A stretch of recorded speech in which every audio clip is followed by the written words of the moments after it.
I think everyone remember. We're still reading we just started reading how a shepherd boy became a saint, Swami Adbhutananda. And last week we talked about how he met Sri Ramakrishna through Ramlal Chandra. So, in June of 1881, Hridoy, the nephew of Sri Ramakrishna, who had served and attended the master for many years, left Dakshineswar. Ramchandra immediately sent Latu to serve Sri Ramakrishna in his place. 2 days later, Ramchandra himself came to Dakshineswar, and Sri Ramakrishna said to him, "Permit this boy to stay here. He is a very pure soul." Ramchandra readily agreed. At Dakshineswar, Latu began a life of rigorous spiritual discipline under Sri Ramakrishna's guidance, coupled with continual service of the Master. He patterned his life in absolute obedience to his guru. There are many incidents to illustrate his uncompromising directness and fervor, both in serving the Master and in his spiritual struggles. Sri Ramakrishna once told Latu, "Be careful about wine and about lust and wealth. These things are obstacles that create doubts about God. A person who meditates after taking intoxicants and a yogi who is attached to women are both hypocrites and only deceive themselves." Latu himself said later, "One day I was going from Dakshineswar to Ram Babu's house in Calcutta. There was a wine shop at the Kasipur Road junction, and when I passed that place, my mind became restless, although I did not know why. When I returned to Dakshineswar, I told the master about it, and he said, 'The odor of the wine caused restlessness in your mind. Avoid it from now on.'" Latu followed the master's instructions literally, and one day Ramchandra spoke to Sri Ramakrishna about it. "What have you asked Latu to do? In order to follow your advice, he walks 8 miles to Calcutta. The normal distance is 4 miles, by some roundabout route." Sri Ramakrishna said, "I don't remember telling Latu to do such a thing." "You asked him to avoid the smell of wine," said Ramchandra. "As a result, not only will he not go near a shop where it is sold, but he will not even walk down a street where such a shop is located. He takes some other route." Then Sri Ramakrishna told Latu, "Lito, I asked you not to smell the wine. I didn't forbid you to walk down the street where it's sold. It won't hurt you to pass near the shop. Remember this," pointing to his own body, "and no intoxicant will be able to disturb you." Latu would never begin the day without first seeing Sri Ramakrishna and saluting him. One morning, for some reason, he did not see Sri Ramakrishna when he first woke up, so he shouted, "Where are you?" Sri Ramakrishna called back, "Wait a minute, I'm coming." Latu kept his hands tightly pressed to his eyes until the master came. Then he took away his hands and made salutations. Another morning, when he did not see Sri Ramakrishna right away, Latu again called for him to come to the room. But this time, the master answered by asking Latu to come outside. Latu walked out on the western veranda adjacent to Sri Ramakrishna's room and saw the master in the flower garden. Latu asked him, "Sir, what are you doing?" "Yesterday a devotee bought a pair of sandals for you," answered the master, "and I can only find one of them. A jackal may have taken the other, so I'm looking for it." Latu said in a worried tone, "Sir, please come here. Don't search for that sandal." "But I shall feel sorry if you can't wear these new shoes," replied the master, "since it was only yesterday that the devotee brought them." "Sir," said Latu anxiously, "please stop. If you keep looking for my sandal, it will be very harmful for me. My whole day will be spent in vain." And there's a footnote on that. The disciple is expected to serve the guru. The reverse is not only unusual, but it is even considered inauspicious for the disciple. Sri Ramakrishna responded, Do you know what day is really spent in vain? That day when the Lord's name is not chanted. Latu learned that Sri Ramakrishna had expressed a wish to have a picture of Sri Chaitanya in his room, and the next day he went to Ramchandra in Calcutta to obtain one. When the master saw the new picture in his room, he asked, Did Ram mind you asking for this picture? Did you ask for it in my name? No, replied Latu, I didn't mention your name. I simply asked him for a picture of Chaitanya. Oh, indeed, said Sri Ramakrishna, and what was his reply? He advised me to go to Mother, Ramchandra's wife, and ask for one. Good, said Sri Ramakrishna, you should never ask for anything in my name. Another footnote on Indian culture. According to the scriptures, non-receiving of gifts is a virtue. It frees the yogi from the influence of the giver and also from any sense of obligation in return. It's one of the yamas or niyamas, non-acceptance of gifts. Sri Ramakrishna always stressed the necessity of harming all of the various paths to God. At one time, he told a couple of disciples, Don't be one-sided. Our attitude toward the Lord must be symphonic in nature, made up of many instruments. It is a feast of many dishes.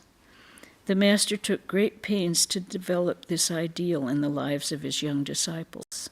He led them through the 4 yogas, the paths of discrimination, devotion, unselfish action, and meditation. At the same time, he would select a particular yoga most suitable to the temperament of an individual disciple and recommend that path in order to awaken the disciple's spiritual energy. As Latu had no formal schooling, the Master hoped that he might acquire at least the rudiments of education. So he tried to take him through the Bengali alphabet himself.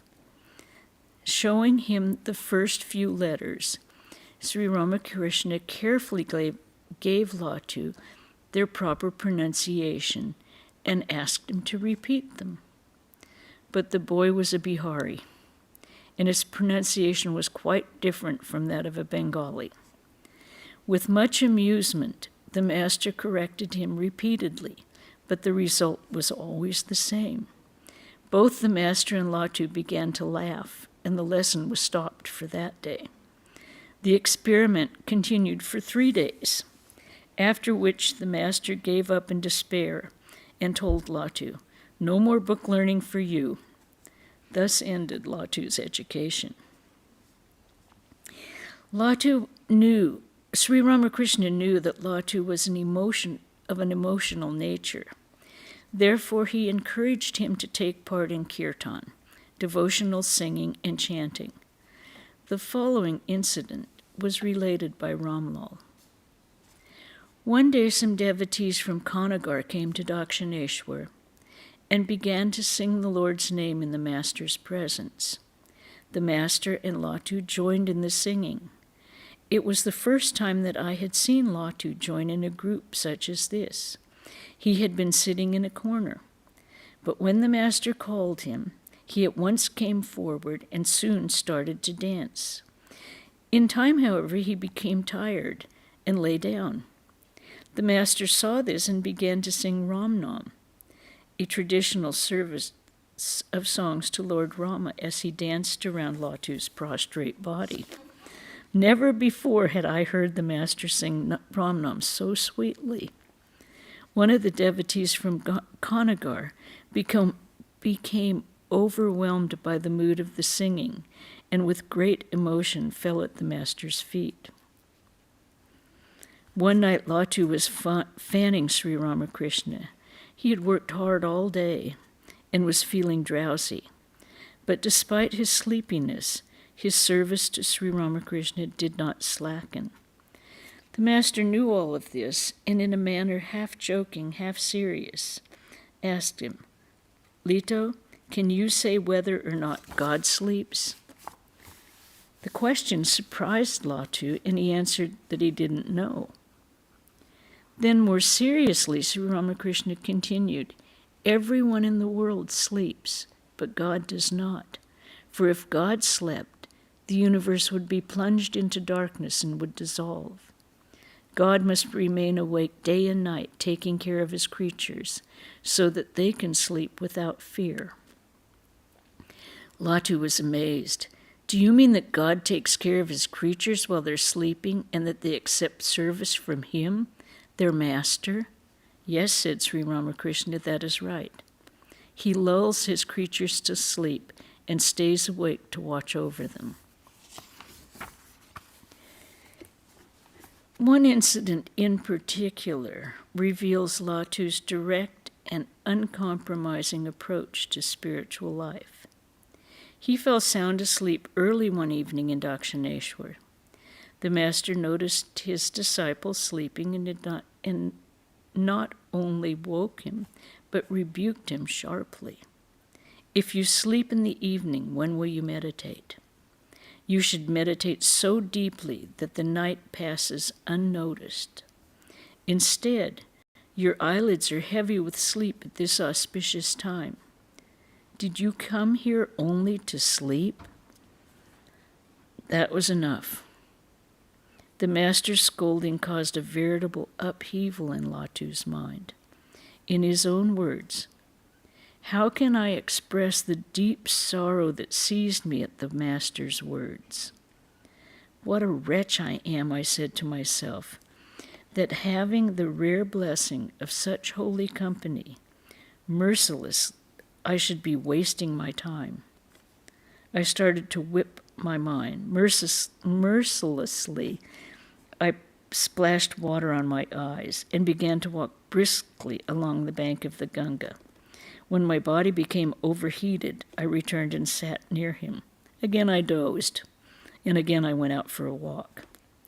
Thus I fought the whole night. The struggle continued the next night also. It was a terrible fight. Sleep would overcome my eyes during the day, but I did not give up. The battle went on day and night. Finally, night sleep came under control, but not day sleep. There were stories of Latu lying on his bed, and people were saying he was sleeping during the day with his coverlet over his head, but they said he was truly meditating at that time rather than sleeping. After 2 years of struggle, Latu conquered sleep and never again slept at night. Swami Chetanananda wrote, "Latu was invariably seen praying and meditating the whole night and sleeping during the day. His life was a literal example of the teaching of the Gita, chapter 269. In that which is night to all beings, the man of self-control is awake, and where all beings are awake, there is night for the sage who sees." One day after the midday meal, Sri Ramakrishna asked Rakal, later Swami Brahmananda, to prepare some betel rolls. Betel is often chewed after meals in India. Rakal replied that he did not know how to make betel rolls. "How strange," said Sri Ramakrishna. "Does one have to be trained as an apprentice to learn to make betel rolls? Go and prepare some and bring them here." Rakal still did not make a move. This annoyed Latu, who was present, but Rakal took no notice of him. In fact, as if to tease Latu, he continued to disobey Sri Ramakrishna. Finally, Latu's patience was spent. In the presence of the master, he told Rakal, "What is the matter with you? Won't you do what he says? And you are arguing with him. You are not behaving properly." Latu's angry words provoked Rakal, who blurted out, "If you think that is so, why don't you go and do it yourself? I won't do it. I have never made a beetle roll in my life." By this time, Latu's anger had reached a high pitch, and he went on saying many things inarticulately in his half-Bengali, half-Hindi speech.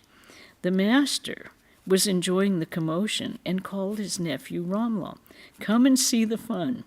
Just see the fight between these two." Then he added, "Well, Ramlal, tell me who is the greater devotee, Rakal or Latu?" Ramlal understood the point and said, "I think Rakal is the greater of the two." This remark threw Latu into a rage, and he stammered out, "Ah, what a verdict! He disobeyed the master, and yet he is a greater devotee." Latu's fury made the master laugh, and he said, "You're right, Ramlal. Yes, Rakal's devotion ranks higher. Just see how easily he is smiling and talking." Pointing to Latu, he added, "And how terribly angry he is. A real devotee, can he show anger before the Lord? Anger is satanic. Anger makes love and devotion take wing." Latu was cut to the quick. He was filled simultaneously with shame and pique, and tears came to his eyes. He said to the master, "I will never again be angry before you. Please forgive me." Now, I'm not sure how many of us would have chosen Rakal as the greater devotee, but he was right. The following incident was described by Swami Brahmananda. Following the master's instructions, Latu woke us one particular morning for meditation. It was not yet dawn. After washing quickly, we sat down to do jopam, repeating the Lord's name. The master said to us, "Dive deep today," repeating the Lord's name with devotion. Then he began to sing, wake up, O Mother Kundalini, wake up," and went around us and around us. Now, there's a footnote here. The Kundalini is the potential spiritual energy, pictured as coiled up at the base of the spine, which is awakened through spiritual practices. In tantric philosophy, it is often linked with the female principle, hence the form of address as mother. "Wake up, O Mother Kundalini, wake up," and went around and around us. He continued as we did our jopam. All of a sudden, without any apparent cause, my whole body shook violently. At the same time, Latu uttered a cry. The master placed his hands on Latu's shoulders and held him, saying, "Don't get up, stay where you are." I could see that Latu was feeling great pain, but the master refused to let him get up. After some time, I saw that Latu had lost normal consciousness. The master was still singing the same song, and he continued singing it for more than an hour. Thus, even through songs, he would transmit spiritual power to us. Another story was told by Ramlal. One day at noon, the master sent Latu to one of the Shiva temples to meditate. Late afternoon came, and Latu still had not appeared. So the master sent me to see about him. When I entered the temple, I saw Latu sitting motionless, deep in meditation, and bathed in perspiration. When I told the master what I had seen, he himself went to the temple, taking a fan with him. He asked me to bring a glass of water. When I entered, I saw the master fanning Latu. Latu began to tremble. The master said, "My boy, it is twilight. When will you set the lamps and light them?" At the sound of the master's voice, Latu slowly began to regain consciousness. He opened his eyes and seemed puzzled to see the master before him. "You have perspired a great deal," the master said. "Rest a bit more before you leave your seat."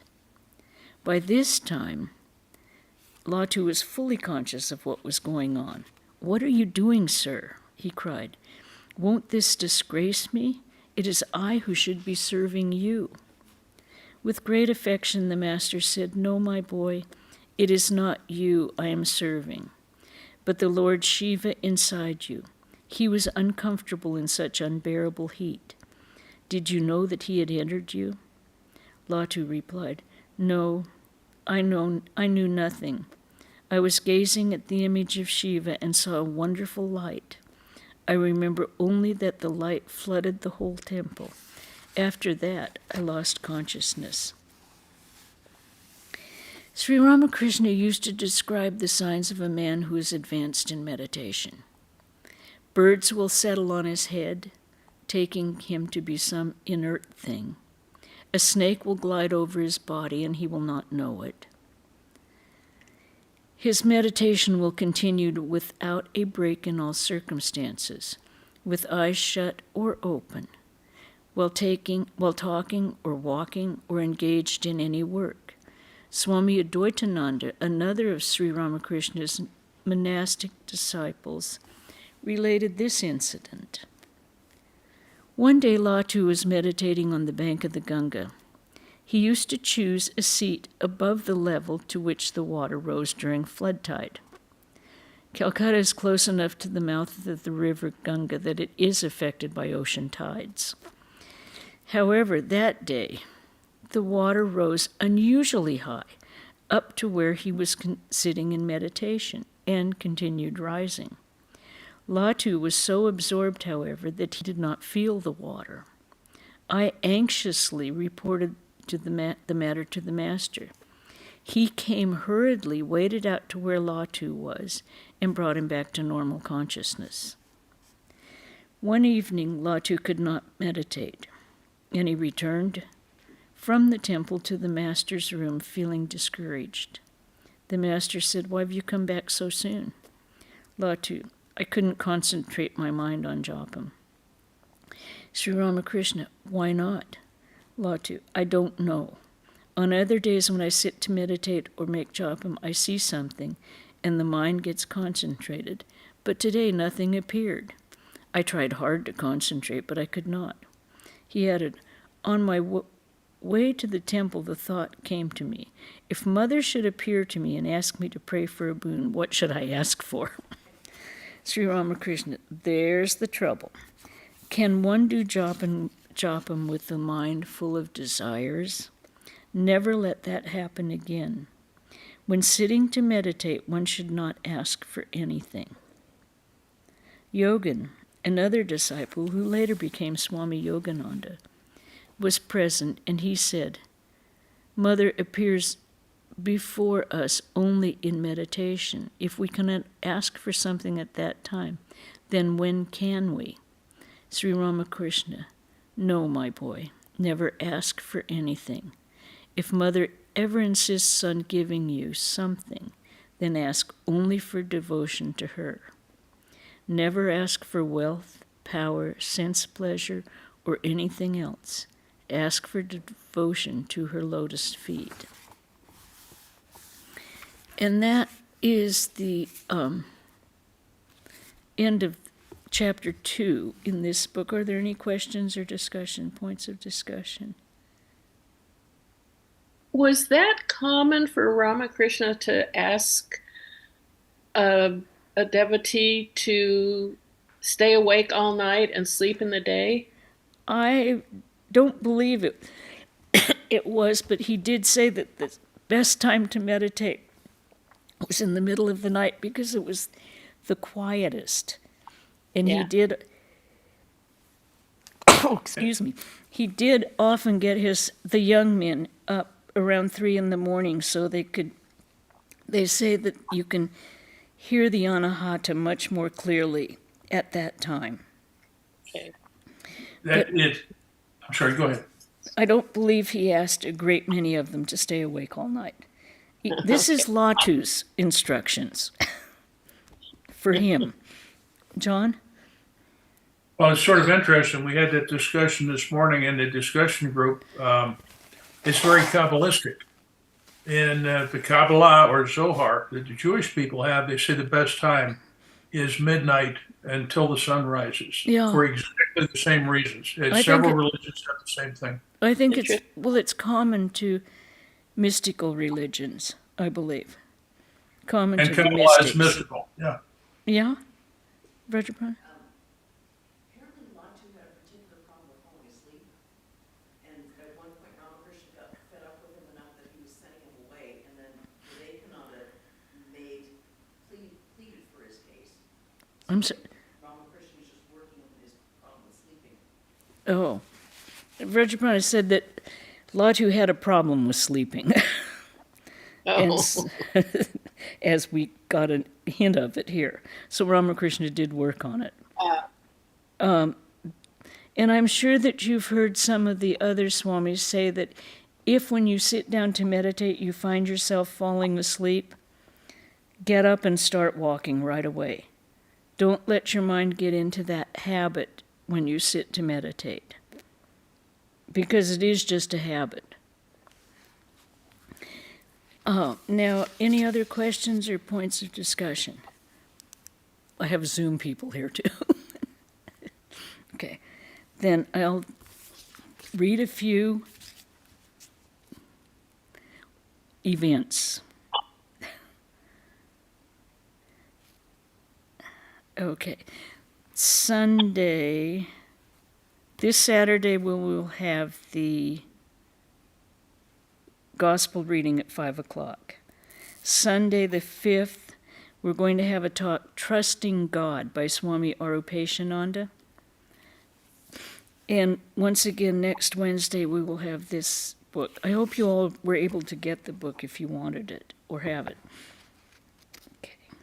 And take care, don't get too cold, stay warm. Take care of yourselves. I'm glad someone else asked the question this time. I feel better. Never worry about asking questions. Okay. All right, we'll end with a chant. Om Shanti Shanti Shanti Hari Om Tat Sat Sri Ramakrishna Panamastu. Okay.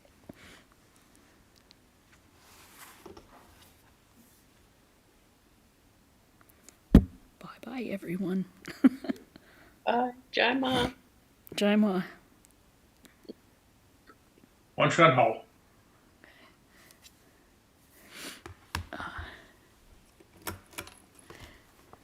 In case those of you that came in, we're reading this book on Wednesday, How a Shepherd Boy Became a Saint. Latu was one of the direct disciples of Sri Ramakrishna who had absolutely no education whatsoever. So that's what we're reading, eventually all the